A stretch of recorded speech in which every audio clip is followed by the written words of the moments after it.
et du Fils et du Saint-Esprit. Amen. Le bien de mon Père. Bonjour. Bienvenue à cette nouvelle semaine de méditation où nous sommes lundi de la 3e semaine du temps de carême. J'imagine, le bien de mon Père, que dans certains coins du monde, que vous êtes allés à l'église célébrer ce 3e dimanche de carême. J'imagine aussi que certains parmi nous sont nombreux qui n'ont pas pu aller à l'église et qui ont vécu la célébration à travers la télévision. Eh bien, mon Père, nous savons tous que la pandémie dont traverse le monde avec le coronavirus pose beaucoup de dommages.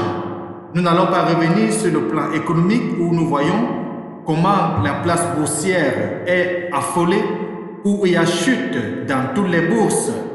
Nous n'allons pas évoquer aussi dans certains pays, les surfaces des magasins sont vidées. Nous ne pouvons pas évoquer tout ce que nous pouvons suivre par-ci, par-là. Cette situation, nous le savons, a mené l'Église à agir, à être solidaire de nos frères, de nos sœurs, et pour que chacun et chacune soit protégé. Et on a vu dans plusieurs pays, que ce soit au Québec, en France et dans plusieurs diocèses où il y a eu suppression de la célébration les dimanches. Mais les messes de certains endroits continuent et nous vous invitons à continuer à prier le béni de mon Père. D'ailleurs, le pape a envoyé une prière par rapport à cela et plusieurs initiatives se font par-ci, par-là pour que nous puissions arriver dans une chaîne de prière à travers le monde. Et nous avons vu l'évêque de la Guyane aussi qui a fait circuler la prière du renouveau charismatique international pour que nous puissions être en prière. La bien de mon Père, moi aussi je me joins à toute cette voix pour nous inviter à prier effectivement, à intercéder auprès du Seigneur pour que le Seigneur, lui qui est le médecin des médecins, le maître de toutes choses, lui qui est l'alpha et l'oméga, puisse trouver une solution idoine pour chacun de nous et que notre foi ne soit pas chancelée. Gardons toujours l'espérance, le bien de mon Père, et surtout n'ayons pas peur, comme Jésus-Christ va le dire, car nous savons que le monde a plus peur de l'inconnu que du virus en lui-même. Et dimanche, le bien de mon Père, il y a eu 3 textes de méditation, 3 textes que notre mère Église nous a donnés. Le bien de mon Père, nous qui étions pécheurs, Jésus-Christ, lui qui est notre parfait, donne sa vie pour toi, pour moi, et nous allons le vivre dans les jours qui viennent, surtout dans la semaine sainte, qui va commencer, comme nous le savons, par le dimanche des rameaux, où nous allons écouter, n'est-ce pas, les textes de la passion du Christ. Aujourd'hui, bien de mon Père, nous allons continuer la méditation de ce jour, et comme je le soulignais, nous sommes bien lundi de la 3e semaine du temps de carême. 2 textes pour notre méditation ce jour. Le premier texte est tiré du 2e livre des rois, au chapitre 5, les versets 1 à 15. Eh bien, mon Père, nous allons voir l'histoire de ce Syrien, de Naaman et de sa guérison.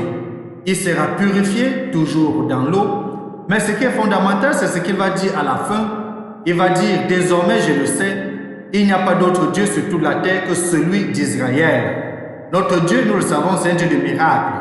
C'est un Dieu qui n'a pas de barrière. C'est un Dieu qui ne fait pas de ségrégation. C'est un Dieu qui accueille tout le monde tel qu'il est, quel qu'en soit son statut social. Vu que le bien de mon Père, nous serons capables de reconnaître en lui qu'il est le seul et unique Dieu dans l'humanité, sur la terre et dans tout ce qui existe.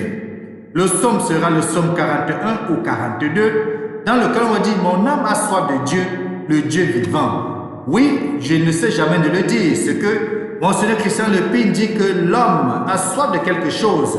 Et lui-même arrive à la conclusion que l'homme a soif de Dieu. Ce psaume le confirme très bien. Mon âme a soif de Dieu, le Dieu vivant, le Dieu vrai. Et nous allons écouter l'évangile qui sera proclamé aujourd'hui, tiré cette fois-ci de Saint Luc au chapitre 4, les versets 24 à 30, dans lequel nous allons voir Jésus comme Élie et Élisée n'est pas envoyé qu'aux seuls juifs. Jésus est envoyé pour racheter le peuple dispersé. Jésus a été envoyé pour rassembler l'humanité et réconcilier l'humanité avec Dieu notre Créateur qui est son Père. Eh bien, mon Père, une fois de plus, le temps de carême, c'est justement le temps de nous réconcilier à Dieu.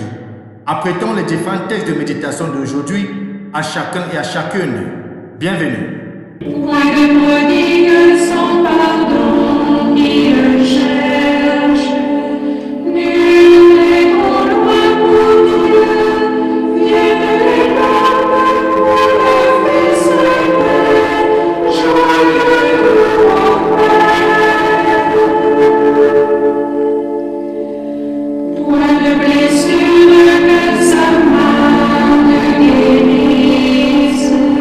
Rien n'est perdu pour Dieu. Vienne la grâce pour le bon, flamme jaillit des sangs. Tournons nos cœurs et nos regards vers Jésus-Christ et prions.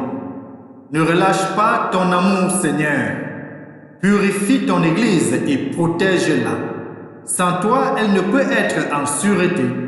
Que ta grâce la gouverne toujours. Par Jésus-Christ, notre Seigneur et notre Dieu, lui qui vit pour des siècles et des siècles. Amen. Nous pouvons à présent ouvrir 2 Rois au chapitre 5, les versets 1 à 15. Ensuite, méditez le psaume 41 ou 42 selon votre traduction biblique. Et nous allons proclamer l'évangile de Saint Luc ensemble. Bonne méditation. Aujourd'hui, ne fermez pas votre cœur, mais écoutez la voix du Seigneur. Venez, crions de joie pour le Seigneur, acclamons notre rocher, notre salut. Allons jusqu'à lui en rendant grâce, applaudissez-nous de fête, acclamons-le. Entrez, inclinez-vous, prosternez-vous, adorons le Seigneur qui nous a fait. Oui, il est notre Dieu, nous sommes le peuple qu'il conduit. Aujourd'hui, ne fermez pas votre cœur. Maranatha, le Seigneur vient, Seigneur Jésus, nous tendons les mains vers toi. Maranatha, le Seigneur vient, et là où tu es, au prends-nous avec toi. Je suis dans la joie quand on me dit, allons à la maison du Seigneur. Car les peines sont finies, au jour de l'Éternel. Maranatha, le Seigneur vient, Seigneur Jésus, nous tendons les mains vers toi. Maranatha, le Seigneur vient, et là où tu es, au prends-nous avec toi. Je suis dans la joie quand on me dit, allons à la maison du Seigneur. Car les peines sont finies, au jour de l'Éternel.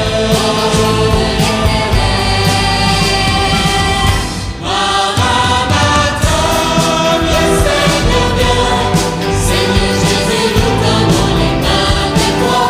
Maranatha, le Seigneur vient, et là où tu es, au prends-nous avec toi.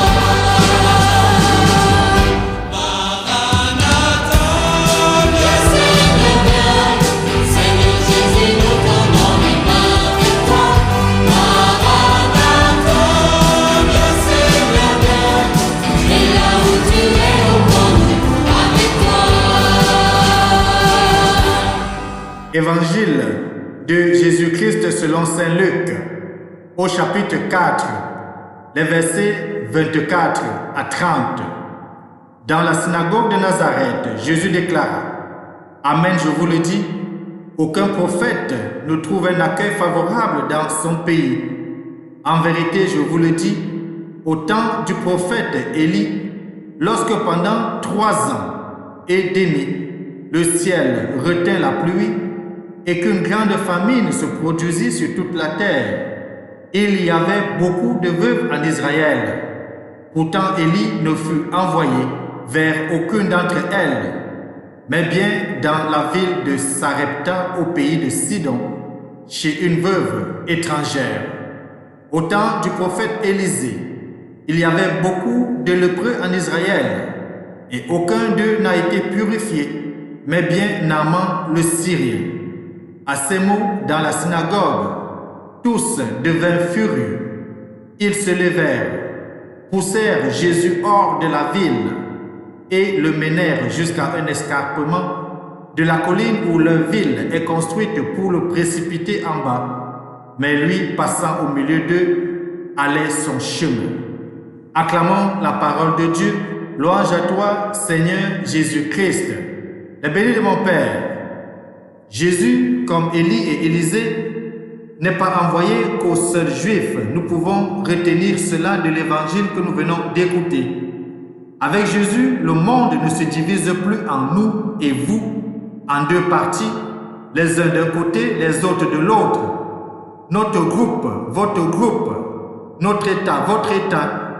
Partout, toujours, il y a sur cette terre que des enfants désirés et bien aimés de Dieu, quel qu'en soit le lieu où ils se trouvent, quelle qu'en soit la couleur qu'ils portent, quelle qu'en soit leur classe sociale. Nous ne formons qu'un seul peuple, le peuple baptisé.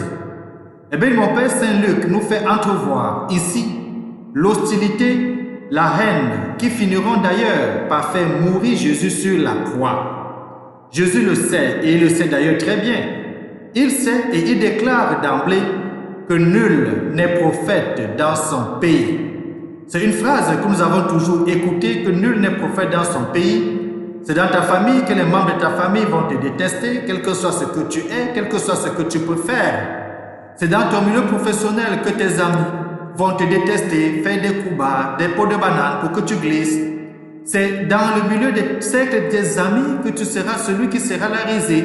On va parler dans ton dos, faire le colportage. Bien béni mon Père, nul n'est prophète dans son pays. Cependant, Jésus avance vers sa passion, vers sa souffrance, vers la mort, avec une liberté souveraine. À son heure, c'est-à-dire à l'heure de notre Créateur, à l'heure du Père, il se livrera entre les mains des hommes. Écoutons bien qu'il se livrera. C'est-à-dire Jésus se donne volontiers et librement. Mais tant qu'il ira son chemin, tout son souci, le bien de mon Père, sera de guérir et de sauver ceux et celles qui voudront bien l'accueillir. Jésus ne nous force pas à l'accueillir.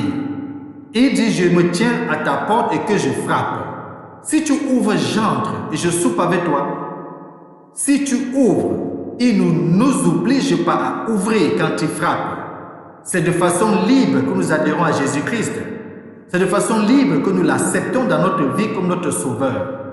Cet épisode que nous venons d'écouter doit nous faire réfléchir les biens de mon Père. Nous qui avons la grâce d'être des baptisés, d'appartenir peut-être à une famille chrétienne, à une communauté chrétienne, nous qui vivons dans un pays encore profondément marqué par l'Évangile, avons-nous assez d'humilité et de foi pour recevoir Jésus dans notre vie, dans nos familles, dans nos façons de faire? Ne risquons-nous pas d'être un peu comme les pharisiens, c'est-à-dire ces justes qui estiment n'avoir pas besoin de conversion? Rappelons-nous la prière du pharisien et du publicain. On va voir comment le pharisien va taper sa poitrine et dire qu'il fait ci, il fait cela, tandis que le publicain, qui était la risée, qui était considéré comme le pécheur, va s'humilier devant le Seigneur Jésus-Christ, va s'humilier devant son Dieu en reconnaissant qu'il est pécheur. D'ailleurs, notre pape aussi va le dire quand il va revenir de Rio. Qui es-tu? Je suis pécheur. Très souvent, les biens de mon Père, ce qui empêche Dieu de nous donner sa grâce, c'est notre suffisance. Nous sommes tellement imbus de nous-mêmes. Nous sommes tellement hautains. Nous nous élevons alors que nous devons nous abaisser devant Dieu. Nous ne sommes pas assez conscients que nous avons besoin d'être sans cesse purifiés par Jésus.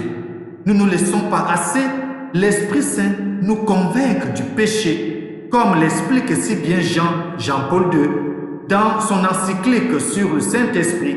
Il dit ceci: seul le Saint-Esprit, en se donnant à nous, peut nous donner une juste conscience de notre péché, non pour nous accabler, mais au contraire pour nous aider à recevoir le pardon de Jésus, à recevoir la guérison de Jésus, à recevoir le salut qui vient de notre Sauveur. Eh bien, mon Père, est-ce que plus que jamais aujourd'hui, étant arrivé presque au milieu de ce temps de carême, nous pouvons nous humilier et prendre conscience que c'est le moment plus que jamais de nous convertir et de nous rapprocher de Dieu. Et que Dieu Tout-Puissant nous bénisse et nous garde aujourd'hui, lui qui est Père, Fils et Saint-Esprit. Amen. Bonne journée.